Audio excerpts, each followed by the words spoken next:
Let me paint you a picture. The year is 2013, you've just arrived home after an arduous day of school, with pressing assignment deadlines and homework piling up. What better way to unwind than to open up your laptop? What better way to forget about your troubles than to open up your favorite blue hell site, scrolling mindlessly for hours? Superwholock fans were running wild, and John Green had not yet been scared off of the platform. Messy and havoc-ridden, Tumblr was everyone's favorite harbinger of chaos. Hi and hello, my name is Chizu and welcome to another video.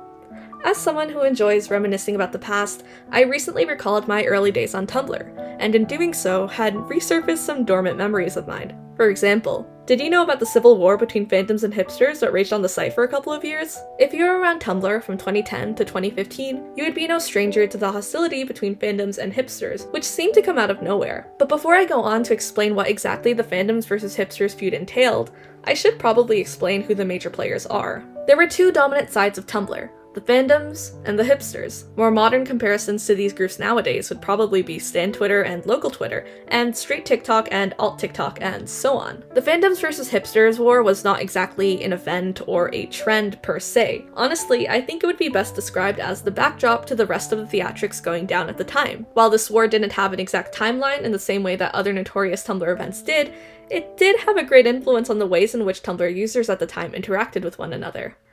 Fandoms to this day are a huge part of the internet. But just in case you're unaware, fandoms are a community of people who are fans of a particular piece of media. Fandoms and the fans within them have always been perceived as rowdy. If you think BTS stans on Twitter are insane, so is literally every other huge fandom. Take superwholock for example, which is the fuse name for Tumblr's big three, those being Supernatural, Doctor Who, and Sherlock.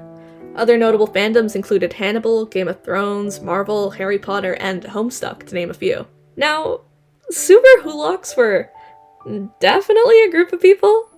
Now, I'm not here to judge a fandom for being unhinged. I was a Voltron stan for 2 years and skipped class to watch the final season as soon as it hit Netflix. But you can't deny the reputation that preceded superwholock. I mean, these guys were everywhere. They dominated text posts and were notorious for their use of reaction GIFs, something that we will circle back to later on. That being said, the chokehold that fandoms had on Tumblr at the time cannot be understated, as much as I hate to say it. Fandoms were the backbone of Tumblr. Speaking as someone who used to be part of the fandom side of Tumblr, I could say with absolute certainty that we took pride in being different and not like other people. Fandom Tumblr was mostly populated by a lot of misfit-type individuals who found solace in an online community of people who shared their interests. Here on Tumblr, these awkward young teenagers finally belonged somewhere. Because contrary to real life, where heavily centering your personality around a franchise was considered a bit weird and eccentric, fandom Tumblr saw that as a norm. In fact, it would be weird if you didn't have that one piece of media you latched onto. While I don't have any numerical data to back this up, it might be a safe bet to say that fandom Tumblr were considered the majority of the site's user base. On the other hand, you had hipsters. Similar to fandoms, hipsters were another huge subgenre of Tumblr. However, unlike centering themselves around certain franchises, hipsters were essentially there to reblog pretty pictures and hashtag deep posts. They were big on all things vintage and Nutella and were absolutely obsessed with being unique, which, in hindsight, doesn't seem too far off from fandom Tumblr. Now, while hipsters were not limited to women, the typical characterization for a hipster tended to be white girls with big Ray-Bans and a venti Starbucks frap. So, basically just read Era Taylor Swift during her 22 music video. Hipsters were a counterculture with the intention of setting themselves apart from the mainstream. They prided themselves in enjoying the unpopular and the alternative, which ironically allowed these things to gain popularity. Often with hipsters, you would see them say things like, "I liked this thing before it was cool," or "Oh, this is trash now that it got popular." In their attempts to set themselves apart from other people who all looked and dressed alike, hipsters ended up as another group of people who all looked and dressed alike. And that is in no way meant to throw shade at hipsters. I'm just here to point out the irony. Where fandoms had gift sets and fanfiction, hipsters had these? Okay, honestly, it's really hard to explain what hipster posts are, but as I said, they focus much more on the aesthetic side of things. So pictures of coffee and outfits, literally anything one might find pleasing to look at. If you were a hipster blog, all you would do is quietly like and reblog an image and go on with your day. No comment, no tags, no nothing. And it is these exact type of posts that seem to put a target on hipsters' backs. It's hard to pinpoint an exact time and origin to this. However, around 2010 or 2011, you began to see a lot of hipster posts being quote-unquote ruined by fandom blogs. Take the seemingly innocent gif of London where Tumblr user Liquid Confidence captioned it with, "I love London." What preceded this was a flurry of hysterical fandom blogs commenting how hilariously unaware hipsters were for reblogging a gif from Sherlock. The gag to this post, like many others at the time, was that hipsters were unintentionally posting fandom-related content on their blogs. Another gag was fandom Tumblr just straight up hijacking hipsters' artsy posts by including some goofy supernatural gif and laughing when hipsters got mad at them for it. This whole debacle even inspired a bunch of fake stories, and I will do the honors of reading a few out loud to you. OMG. I was at Starbucks, and there was this girl, and she had her hair in a bun and had a crop top with flowers on it, and I hissed, "Hipster blog," and she turned around and snarled, "Fandom blog." And then we shook hands and exchanged URLs. Her Tumblr is pretty nice. I don't see why there's a rivalry. We're all wasting our lives on the same website. Today in Spanish class, I heard a girl talking about Tumblr. She must be a hipster blog because she said that Tumblr is all about Starbucks, beautiful quotes, and pretty people. And she said, and I quote, "There's this whole other side of Tumblr called Fandoms, but they scare me and they're really possessive over a blue box and some other stuff."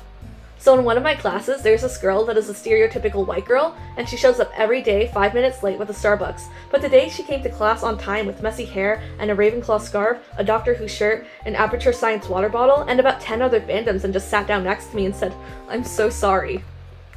And these all definitely happened, right? Who would ever lie on the internet? Moving on.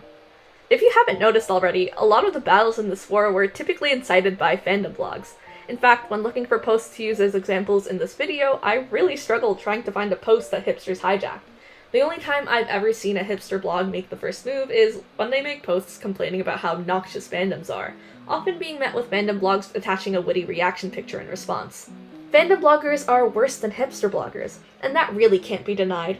Hipster blogs stay nice and quiet, reblogging things they like without adding stupid fandom references to posts which have nothing to do with it. Insert reaction gif, shut the frick up. Insert reaction gif, fandom 1, hipster 0. I honestly can't even blame hipsters for getting so angry. With the gift of hindsight, I can see now that fandom blogs are just kind of invading hipster spaces. Sure, it was a fun, lighthearted time for fandom blogs, but I wouldn't hate hipster blogs for reacting so negatively. Like, come on, just let these guys live. For a few good years, this war raged on until dying quietly around 2016. While I don't think hipster and fandom blogs collectively just disappeared off of Tumblr, a majority of the user base probably matured and got over this little rivalry. Don't forget that trends and fashion evolve over time. Hipster and fandom blogs might have just grown out of their collective phases. As the hipster subculture began to lose relevance on the site, being taken over by 2014 grunge and 2016 art ho fashion, fandom Tumblr seemed to have forgotten about the war that they were so convinced was real. But this then begs the question, where the hell did fandoms versus hipsters even come from? And I'll be honest, as much as I wish I could tell you an exact answer, I really can't. But I will provide you with my own personal theory, and whether or not you believe me is entirely up to you. The early 2010s was host to many phenomena, but the one I will single out is the "I'm not like other girls" trend. Rooted in internal misogyny, the "not like other girls" trend was typically a mantra for young girls who did not fit into the feminine standards set for them by society. The term "other girls" typically refers to a girl who wears makeup and tight clothes. They are characterized as fake and stupid, only caring about male approval. To say that you are not like other girls is to set yourself apart from them. I'm not like other girls. I'm better. Now, Tumblr attracted a lot of young teenage girls who held the same belief. The fandom side of Tumblr especially self-identified as misfits, as different from the rest. Now, I know that hipsters are a counterculture, and I don't mean to contradict myself. However, hipsters were mainstream enough to be considered socially acceptable, but don't get me wrong, they're still widely clowned on. Meanwhile, outside of Tumblr, fandom bloggers were always viewed as nerdy and weird because they were so passionate about things as trivial as books or movies.